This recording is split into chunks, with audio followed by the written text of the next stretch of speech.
Hello everybody and welcome, I'm Son of Mowgef. It's Thursday, I'm playing Hydroneer. I know that I normally play Hydroneer on a Tuesday, but my internet went down last night. It didn't come back on until a couple of hours ago. Then I recorded an entire episode of something else, only to find that it captured a black screen. Thanks very much to that game that shall remain nameless.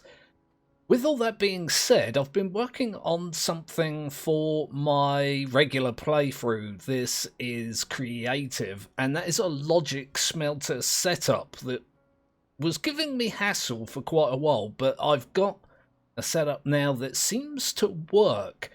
And if we have a look, whoop, this is it right here. It looks more complicated than it is. I've tried to simplify it as much as possible.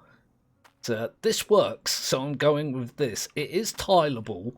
You can see I've got this for the iron, and I've got this for the gold. Everything else just goes into a destroyer. The only difference between them is that I've got an extra long pipe there. That's just so I can, if I wanted to, in my main world, like, hide it all behind walls. I got a window by mistake, but you can see that, yeah, you can hide all this if you really want to. It is kind of messy looking. Let's actually go... That looks weird. Let's go through it, and I'll explain it in as simpler terms as possible. So you've got your logic smelter here, which is the main object of this setup. Your resources come along here, they fall into here. This is a logic weight reader. I fell down all. There we go. Yeah, this weight reader reads the weight of the ore going in here. It uses a compare A to B here. You want the A into your weight reader and the B into your logic keypad. I've got it set to 11. I'll explain why in a moment. Out of there comes a straight and then a T-piece. From there goes a straight piece, another T-piece. Off of that comes a magnet. The magnet is optional, but I just find it makes things work a little bit smoother. We come round here. Well done, Son of Mowgef. There's a curved piece, a straight piece, a T-piece, which goes into your logic smelter, and it splits off to a curved piece and a straight piece with a flip hook on it, and that goes into a logic valve, I think they're called. So it turns this off, it activates the magnet, it helps to stop these rogue pieces of ore falling through this and clogging up the game in general. We've got all of that. We've got the reset circuit here. When this kicks out an ingot, it goes onto here. It gets read by this into a straight piece with another flip hook on it. Goes two curved into a T-piece, into another T-piece there, which resets. So essentially it just resets itself. It also sends a signal over these curved pieces into your first weight reader to reset that back to 0. It reads a weight of 11, I've got it set at, kicks an ingot out, the ingot goes past here, which resets everything and allows it to be repeatable. This part goes into a curved piece. I've got some delays on there to just make things run a little bit smoother. It works without them, and if you want a longer delay, you can extend this out here, or you can extend it up and hook it back round. I find this works reasonably well. We come round, that goes into a curved piece onto a straight piece with a diode on it. That just stops the signal from going the wrong way and messing things up. I've got a second thing on there, I think. Oh, it's another logic delay. I don't know why I've got that on there. I hadn't noticed. I might have just hooked it up there accidentally, but I mean, if it works, I can never rotate things properly in this game. If it works, I'm just going to put it back.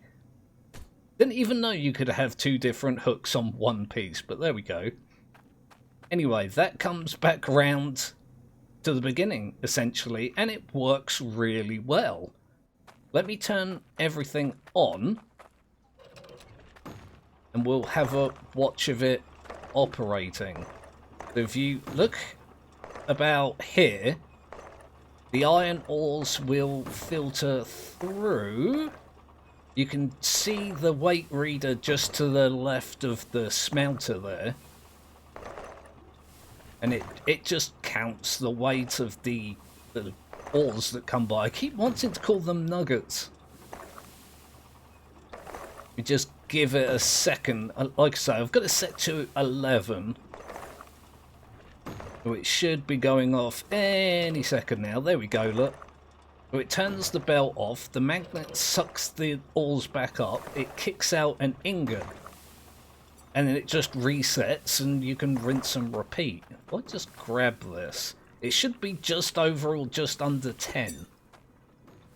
It's 17 for some reason. That might be because I had some ore left over in here because I manually reset the circuit. Let's see what the next one comes out as. Great demonstration, son of Mowgef. What about this one? Let's have a look. Just over 10. Not a problem. Here comes a gold ingot.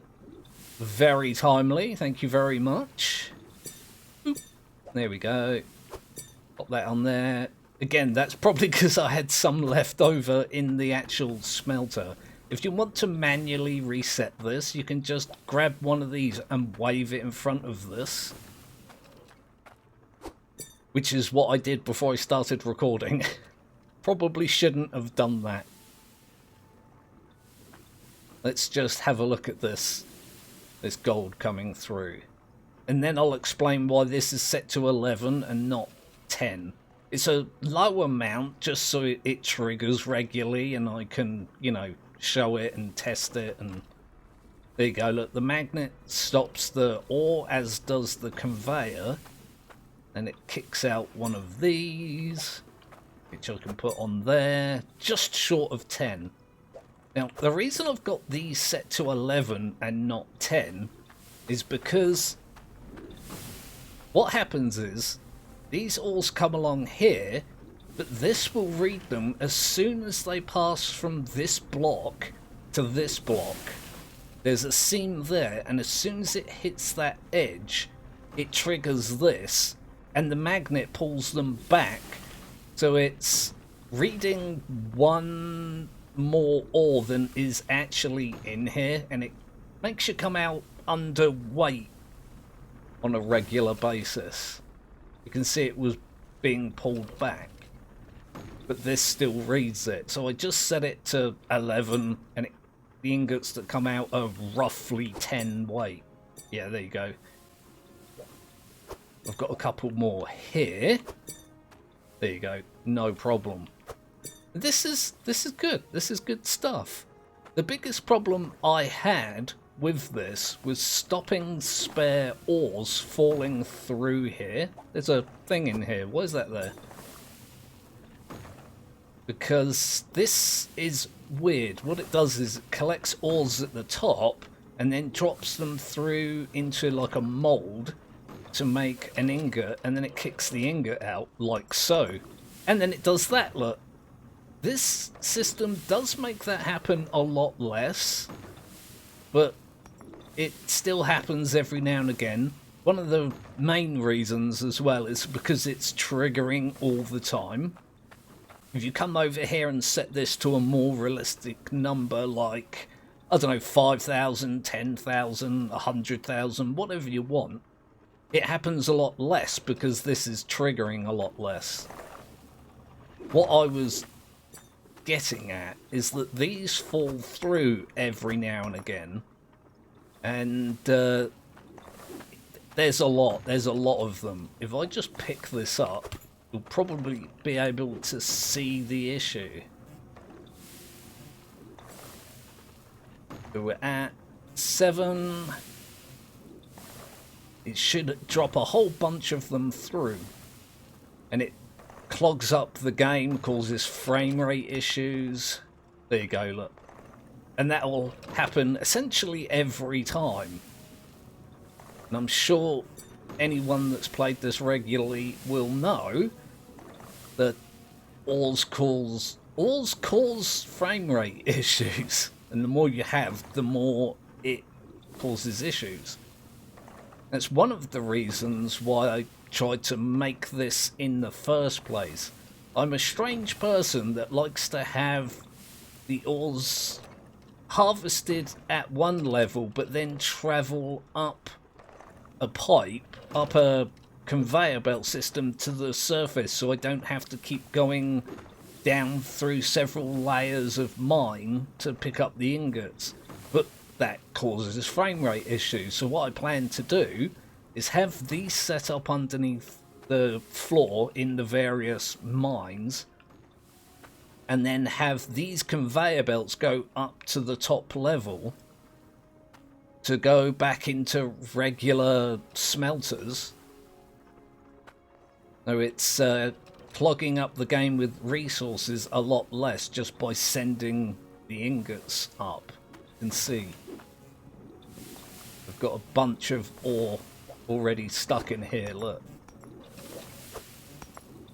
And it happens essentially every time. It just helps to not have that happen if you have a magnet there. There you go, there's another one. Just a quick rundown of the bits that you'll need. You need straight wires, T-wires, curved wires, and equal to or greater than a diode which stops the signal going both directions. A 1 second delay. You can use a 10-second delay, but I find it just stops everything a little bit too long. This is a flip hook. This is a logic valve. That's a logic keypad. There's a magnet. There's a weight reader. And there's a smelter, which is the whole point of doing this. I haven't listed exactly the amounts that you need for this. I trust people enough watching this to be able to count. Let me get a good look at this. That's not a bad angle, actually. Go, son of Mowgef. It only took you 5 full minutes to get here. So, yeah, thanks everyone for watching. Leave your comments in the comments section. If you're having issues, I'll do my best to, you know, help people out with that. Like and subscribe.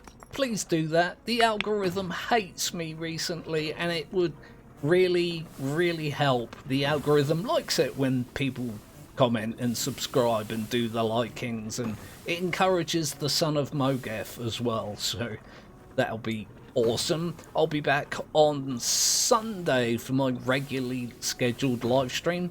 Definitely going to be doing more of the Airborne DLC for Trailmakers, having an absolute blast with that. So if you come along for that, I'll see you then.